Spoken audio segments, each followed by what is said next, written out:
दोस्तों बात करते हैं यूएफसी 291 के मेन इवेंट के बारे में बात करते हैं यान ब्लॉविच वर्सेस एलेक्स पेरेरा फाइट के बारे में। नाउ ये बहुत सारे लोगों का मानना है और इसमें मैं भी शामिल हूँ कि ये फाइट होनी चाहिए थी for the vacant light heavyweight title. I mean Jamal hill is injured और वो वापस नहीं आने वाले कई महीनों तक। तो क्यों ना इस फाइट को और बड़ा बना दिया जाए। हमारे पास है फॉर्मर चैंपियन एलेक्स पेरेरा जो कि अभी-अभी चैंपियन थे कुछ महीनों पहले। फॉर्मर चैंपियन यान ब्लहोविच। तो क्यों ना इस फाइट को और बड़ा बना दो। फैंस भी खुश और ये दो फाइटर्स ये भी खुश और जो ऑरा है इस फाइट के आसपास ये और बड़ा बन जाता कि स्टेक्स आर हाई, फाइट है बेल्ट के लिए, मस्ट सी फाइट। बट ऐसा यूएफसी ने नहीं किया और यूएफसी ऐसा इसलिए करती है बिकॉज उनके माइंड में शायद ये टाइम नहीं है सही ये बेल्ट को लगाने का दाव पे। नाउ बहुत सारे यहाँ पे हो सकते हैं रीज़न। फ्रैंकली मेरे हिसाब से एलेक्स पेरेरा की कोई गलती नहीं है कि यूएफसी ने इस फाइट को नहीं रखा for the belt because Alex Pereira का ये शायद डेब्यू है इस डिवीज़न में, तो शायद नहीं अच्छा लगा होगा यूएफसी को कि यार डेब्यू है इस फाइटर का, हू नोज़ कैसा ये फाइटर परफ़ॉर्म करेगा, तो क्यों ना हम ये रिस्क ना लें या क्यों ये रिस्क लें फ्रैंकली। ये फाइट बनने दो, ये फाइट होने दो, उसके बाद देखेंगे क्या होगा। अगर शायद ये होती फाइट दूसरी या तीसरी फाइट होती तो मे बी शायद यूएफसी बोलती you know what Alex Pereira है, फॉर्मर चैंपियन है, क्यों ना उसको मौका दिया जाए। लेकिन आई थिंक जो मेन रीज़न है मेरे हिसाब से वो है यान ब्लहोविच। यानी मानो या ना मानो, जो उनकी लास्ट फाइट थी against Magomed Ankalaev, it was like a very, very boring fight. ऐसा मैं नहीं कह रहा, ऐसा बहुत सारे फैन्स कह रहे हैं। वो फाइट ड्रॉ हो गई थी। इमेजिन एक फाइट यूएफसी ने बुक की, जो फाइट थी बुक की थी, वो थी for the interim not interim, vacant belt के लिए और वो फाइट ड्रॉ हो गई। तो डेना व्हाइट ने बोला मैं छत से कूद जाऊँगा बट फिर से कभी इन दोनों फाइटर को चांस नहीं दूँगा बेल्ट के लिए फाइट करने का। और आई थिंक ये वही बात है। जोक्स आ रहे थे कि बेल्ट वैकेंट थी because Jiri Prochazka was injured और उसके बाद जब ये फाइट बुक हुई तो fans of Ankalaev were very happy कि ये मौका है एंकेलेव के लिए। लेकिन किस्मत ने साथ नहीं दिया। वो जल्दी ही उनकी लेग इंजर्ड हो गए, लेग इंजरी थी या फिर लेग किक्स जो कि पॉलिश पावर थ्रो कर रहे थे। लेकिन दोनों ही फाइटर्स ने कोशिश नहीं की फाइट को फिनिश करने की। बहुत सेफ खेल रहे थे, ऐसा लगता है यूएफसी को और इसीलिए यूएफसी ने कसम खाई उसी दिन कि नेक्स्ट फाइट हम बुक करेंगे जमाल हिल वर्सेस ग्लोवर और वहाँ पे फाइट जीत गए। जमाल हिल ही वाज़ द चैंपियन, अब वो इंजर्ड हो गए। तो पूरी ये जो कहानी है जो कि हुई थी स्टार्ट जब से बेल्ट हारे हैं यान ब्लहोविच, अ, अभी तक वो जो बोट है उस जहाँ पे बेल्ट रहनी चाहिए, वो साफ-साफ नहीं कि वो बोट कहाँ जा रही है। बट ईदर वे फिर भी इसके बावजूद भी मुझे ऐसा लगता है कि यहाँ पे जो ये फाइटर जीतेगा, वो फाइट करेगा मोस्ट प्रोबेबली काफ़ी हद तक against this fighter.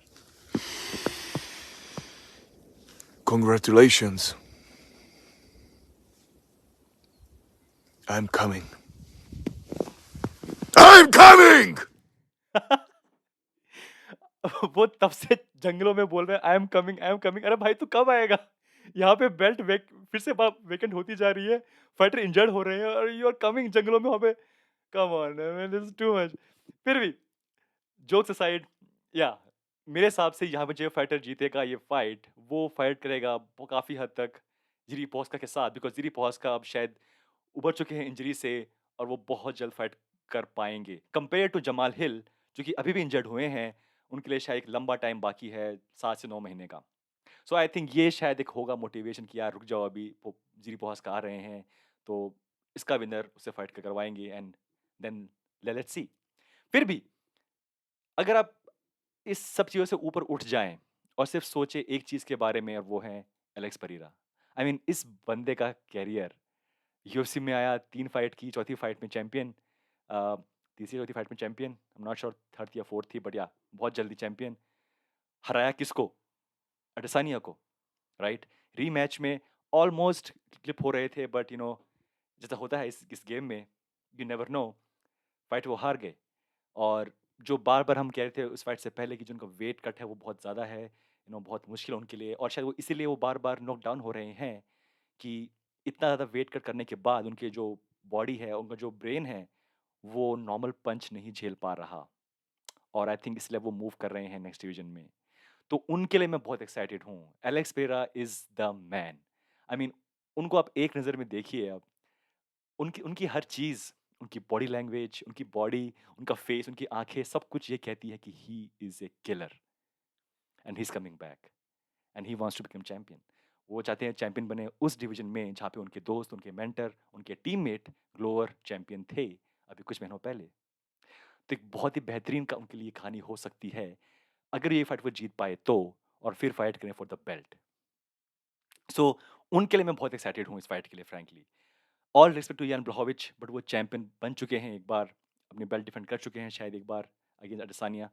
So yes, वो भी इस फाइट में एक बड़ा रोल प्ले करेंगे, you never know. Polish power कभी भी कुछ भी कर सकती है, बट ये इस पूरे फाइट के जो स्टार है वो है एलेक्स परेरा। इसलिए ये फाइट बहुत अमेजिंग होने वाली है। दोस्तों, anyway, this is the fight जो कि हम चाहते हैं कि देखें, और रियली मेन इवेंट के नीचे ये फाइट होना अपने आप में एक बहुत ही परफेक्ट स्लॉट है इस फाइट के लिए। विल टॉक दोस्तों इस फाइट के बारे में, और अभी बहुत सारी फाइट्स बाकी हैं इस कार्ड पे। नेक्स्ट टाइम हम बात करेंगे टोनी फर्ग्यूसन के बारे में। I mean very very very very emotional topic बात करना करना टोनी के बारे में, बट हम बात करेंगे उनके बारे में नेक्स्ट वीडियो में। मिलते हैं next time. Take care, bye bye.